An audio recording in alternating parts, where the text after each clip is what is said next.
नमस्कार, मेरा नाम है किसलय और आप देख रहे हैं एबीपी लाइव का डिजिटल बुलेटिन, जिसमें कि दिन भर की बड़ी खबरों से हम आपको करवाते हैं अपडेट। तो आज के बुलेटिन में बात होगी राहुल गांधी के आरोपों पर पीएम मोदी के जवाब की, दिल्ली सरकार पर क्यों लगे बीजेपी नेताओं के जासूसी के आरोप। इसके साथ ही बात करेंगे रिजर्व बैंक ने बढ़ाया रेपो रेट, इससे आपके जीवन पर क्या असर पड़ेगा, इसको भी लेकर हम बात करेंगे।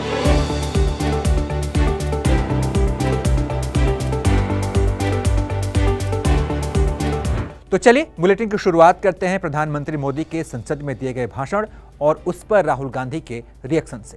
प्रधानमंत्री मोदी ने आज संसद में राष्ट्रपति के अभिभाषण पर जवाब दिया। प्रधानमंत्री का भाषण राहुल गांधी के भाषण के ठीक एक दिन बाद था, लिहाजा सबकी नजर इस बात पर थी कि प्रधानमंत्री मोदी राहुल गांधी के आरोपों पर क्या बोलेंगे। राहुल के भाषण पर मोदी ने शायराना रूप से कटाक्ष किया, सुनिए। गालियों के शस्त्र से, झूठ के शस्त्रास्त्रों से इस सुरक्षा कवच को कभी तुम भेद नहीं सकते हो। पूरा इकोसिस्टम उछल रहा था और कुछ लोग तो खुश होकर के कह रहे थे, ये हुई ना बात, बड़ा शायद नींद भी अच्छी आई होगी, शायद आज उठ भी नहीं पाए होंगे।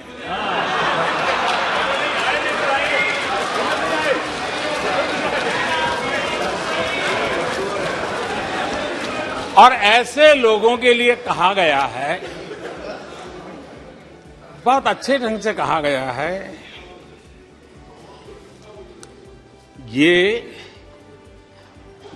कह करके हम, ये कह कर हम दिल को बहला रहे हैं, ये कह के हम दिल को बहला रहे हैं।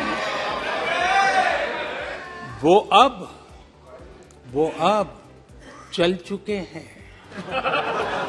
वो अब चल चुके हैं, वो अब आ रहे हैं। कांग्रेस के नेता लगातार मोदी सरकार पर सरकारी एजेंसियों के दुरुपयोग का आरोप लगाते रहते हैं, जिसमें सबसे ज्यादा ईडी की बात होती है। नरेंद्र मोदी ने आज ईडी पर अपनी चुप्पी तोड़ी और क्या कहा यह भी आपको सुनना चाहिए। मोदी ने कहा कि आज विपक्ष के नेता एकजुट हैं तो इसका श्रेय ईडी को जाता है और ईडी को इसके लिए बधाई दी जानी चाहिए। भ्रष्टाचार की जांच करने वाली एजेंसियों के बारे में बहुत कुछ कहा गया और मैंने देखा कि बहुत सारे विपक्ष के लोग इस विषय में सुर मिला रहे थे। मिले मेरा तेरा सुर।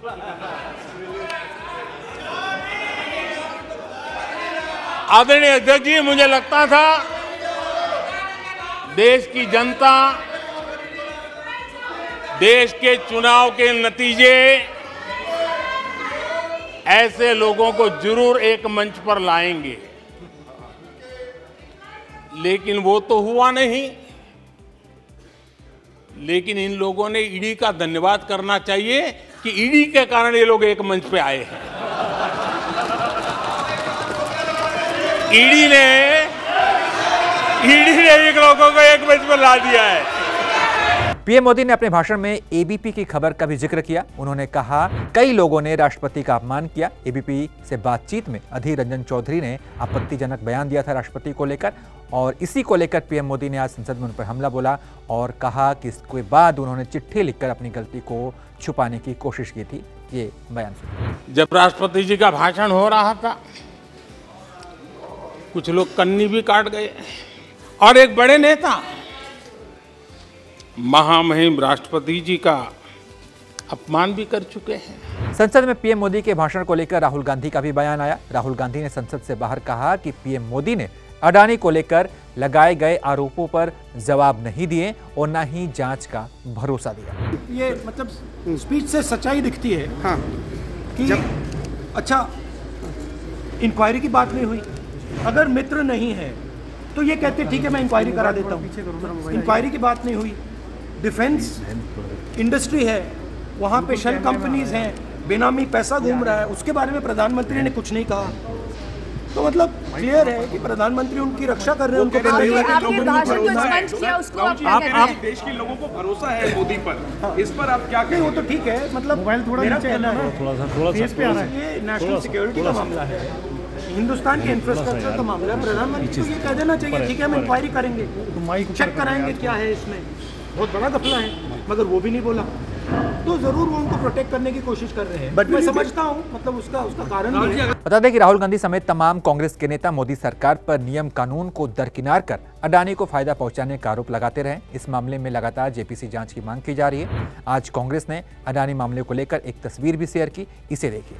पीएम मोदी ने आज सदन में दुष्यंत कुमार की कुछ लाइनें भी बोली, इसे भी आपको सुनवाते हैं। दुष्यंत कुमार ने बहुत बढ़िया बात कही है और दुष्यंत कुमार ने जो कहा है बहुत फिट बैठता है। उन्होंने कहा है तुम्हारे पांव के नीचे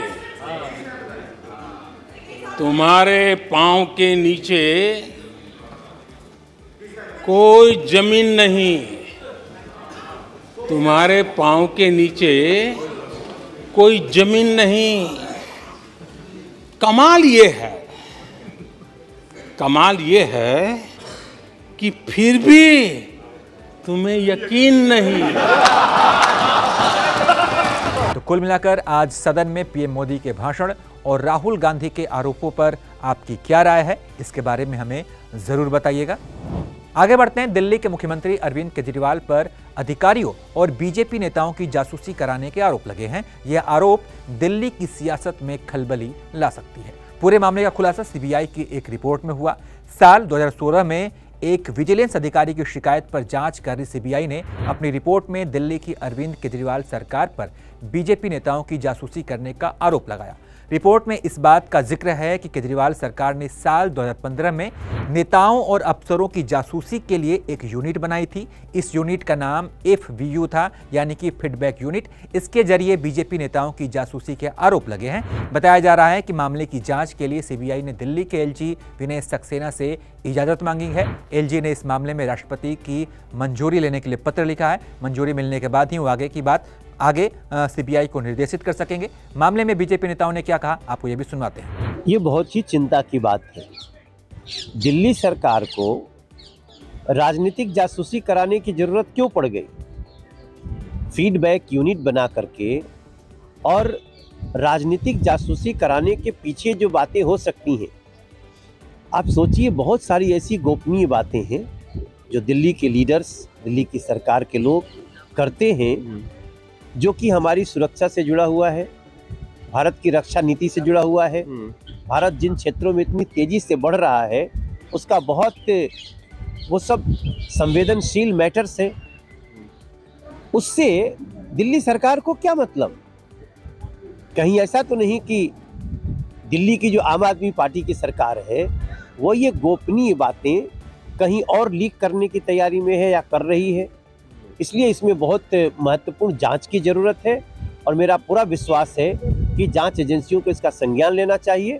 और पीछे भी जिस प्रकार की नीति और चाल चरित्र रहा है आम आदमी पार्टी का, और जैसा पंजाब में अलगाववादियों के साथ उनकी साठगांठ चल रही है, उनके खुलेआम नारों पर कोई कार्रवाई नहीं हो रही है, ऐसे मुझे लगता है कि ये बहुत ही चिंताजनक विषय है और जांच एजेंसियों को इसका संज्ञान लेना चाहिए, सरकार को इसका और महामहिम राष्ट्रपति जी को इसका संज्ञान लेना। तो वहीं बीजेपी के आरोपों पर आप सांसद सुशील गुप्ता ने क्या कहा, ये भी आपको सुनना चाहिए। सीबीआई भी तो इसी नहीं की है, इन्हीं के इशारे के ऊपर चलती है। वो जो मर्जी कहते रहे, कोर्ट है हिंदुस्तान के, दूध का दूध पानी का पानी होगा। लेकिन आरोपों के घेरे में सीधे उप मुख्यमंत्री है कि उप मुख्यमंत्री ने बिना कैबिनेट डिसीजन के सरकारी एक फैसला लेते हुए ये इसकी जरूरत क्या थी फीडबैक यूनिट की? उप मुख्यमंत्री के ऊपर पहले भी अनेकों बार ये रेड कर चुके हैं, अनेकों बार आरोप लगा चुके हैं, आज तक कुछ निकला नहीं है। ये लगातार आरोप लगाते रहे, परंतु आम आदमी पार्टी सच्चाई के रास्ते पर चलती है और सच्चाई के काम। कोई फीडबैक यूनिट नहीं थी। आपको बता दें कि साल 2015 में विधानसभा चुनाव में बहुमत हासिल करने के बाद अरविंद केजरीवाल ने एक फीडबैक यूनिट बनाई थी। इसका काम विभागों, संस्थानों, स्वतंत्र संस्थानों की निगरानी करना और यहाँ के कामकाज पर प्रभावी फीडबैक देना, ताकि इस आधार पर जरूरी सुधारों पर एक्शन लिया जा सके। लेकिन अब इसी यूनिट पर सवाल उठ रहे हैं।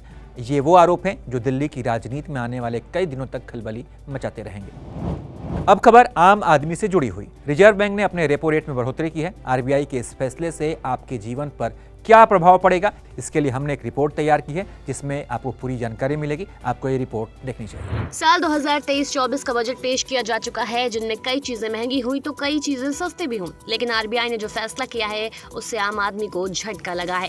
देश में महंगाई दर का आंकड़ा कम होने के बाद भी रिजर्व बैंक ने लगातार छठी बार नीतिगत दरों में बढ़ोतरी का ऐलान किया है। इसके बाद रेपो रेट 6.25% से बढ़कर 6.50% हो गया है, यानी होम लोन से लेकर ऑटो और पर्सनल लोन तक सब महंगा हो जाएगा। अब हमें और आपको ज्यादा ईएमआई चुकानी होगी। देश का आम बजट पेश किए जाने के बाद आरबीआई एमपीसी की बैठक थी और इसमें फिर से आम आदमी को झटका लगा है। आरबीआई के गवर्नर शक्तिकांत दास ने एमपीसी की बैठक के नतीजों के बारे में जानकारी दी है। इसमें रेपो रेट को लेकर घोषणा कर दी गई है और उन्होंने बैंकों को दिए जाने वाले कर्ज की दरों में 0.25% का इजाफा कर दिया है। इसके बाद देश में रेपो रेट बढ़कर 6.50% पर आ गया है, जो कि पहले 6.25% था। एमपीसी के 6 सदस्यों में से 4 सदस्यों ने इसके पक्ष में वोट किया। रेपो रेट में ये बढ़ोतरी लगातार छठी बार है जब क्रेडिट पॉलिसी में आरबीआई ने इजाफा किया है। इस तरह लगातार 6 बार दरें बढ़ाकर आरबीआई ने कुल 2.5% का इजाफा रेपो रेट में कर दिया है। तो चलिए ये भी जान लेते हैं कि जीडीपी महंगाई के लिए आरबीआई ने क्या कहा। भारतीय रिजर्व बैंक ने इस फाइनेंशियल ईयर के लिए जीडीपी की ग्रोथ रेट के अनुमान को 6.8% से बढ़ाकर 7% कर दिया है। वहीं अगले फाइनेंशियल ईयर यानी 2023-24 में जीडीपी की वृद्धि दर 6.4% रहने का अनुमान रखा गया है। आरबीआई ने इस फाइनेंशियल ईयर में खुदरा महंगाई के दर 6.5% और अगले फाइनेंशियल ईयर यानी 2023-24 में खुदरा महंगाई दर के 5.3% पर रहने का अनुमान जताया है। आपको बता दें कि रेपो रेट सीधे बैंकों के लोन को प्रभावित करता है। अगर इसकी दरें बढ़ती हैं तो लगभग home loan, auto loan, personal loan सभी तरह का लोन महंगा हो जाएगा। दरअसल रेपो रेट वो दर होती है जिस पर आरबीआई बैंकों को कर्ज देता है, जबकि रिवर्स रेपो रेट उस दर को कहते हैं जिस दर पर बैंकों को आरबीआई पैसा रखने पर ब्याज देती है। रेपो रेट के कम होने से लोन की ईएमआई घट जाती है, जबकि रेपो रेट बढ़ने से सभी तरह का लोन महंगा हो जाता है और इसी क्रम में ईएमआई में भी इजाफा देखने को मिलता है। अब चलते हैं बॉलीवुड की तरफ। सिद्धार्थ मल्होत्रा और कियारा आडवाणी शादी के बंधनों में बंध चुके हैं। शादी के बाद दोनों की तस्वीरें सामने आई है। जैसलमेर एयरपोर्ट पर दोनों साथ नजर आए। शादी के बाद कियारा और सिद्धार्थ की ये पहली पब्लिक अपीयरेंस थी। कियारा आडवाणी एयरपोर्ट पर बड़े ही सिंपल लुक में नजर आई। उन्होंने black all black look carry किया हुआ था। कियारा गले में मंगलसूत्र, हाथों में चूड़ा, आंखों में चश्मा लगाए हुए नजर आई। साथ ही उन्होंने प्रिंटेड शॉल लिया हुआ था।